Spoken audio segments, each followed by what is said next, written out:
अमित जी, एक और बड़ा मुद्दा आप लोगों का रहा है वन नेशन वन पोल। काफी चर्चा भी हुई है, उसमें आपने काम बहुत किया है। ये कैसे कर पाएंगे आप? इसको पारित करने के लिए आपको 2/3 बहुमत की जरूरत है, तो और कौन सी पार्टियां जुड़ सकती हैं आपसे? इस मुद्दे को कैसे इस कार्यकाल में इसमें हम कुछ देखेंगे क्या?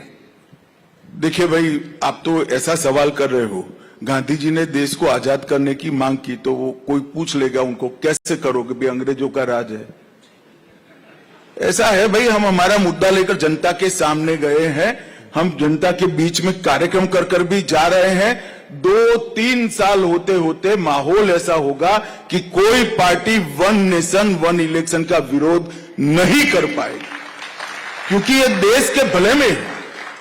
कोई मुझे बताए कि बार बार चुनाव कर कर खर्च कर कर हम क्या करना चाहते हैं इस देश में? एक साथ चुनाव क्यों नहीं होना चाहिए? कारण क्या है?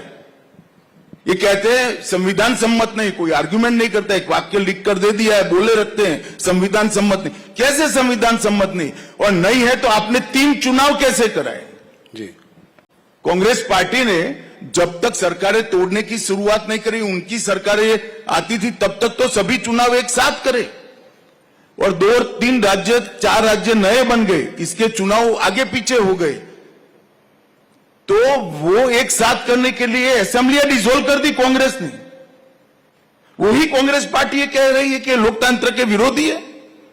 7 राज्यों के असेंबलियां डिसॉल्व कर कर वन नेशन वन इलेक्शन कराया था, और आज वही विरोध कर रहे हैं। जनता वो मानते हैं, ऐसे नहीं सोचती है। जनता के अपने के सोचने के तरीके, कुछ नेता ऐसा मानते हैं कि मैंने कह दिया तो बस जनता मान गई, और फिर परिणाम आते हैं तो कहते हैं कि भाई ईवीएम में गड़बड़ हो गया। एक्चुअल में भैया आप जो बोलते हैं वो जनता मानती नहीं है। अभी तो कह रहे हैं महाराष्ट्र का इलेक्शन भी जो है उसको भी चोरी कर लिया आप लोगों ने। अगर हम जीत जाते तो क्या, वो जीत जाते तो क्या कहते? हम तो वो है 10 साल, हमारे 10 साल में इनकी तेलंगाना सरकार बनी, चेन्नई में सरकार बनी, बंगाल में बनी, हिमाचल में बनी। वो कैसे बनी फिर? तो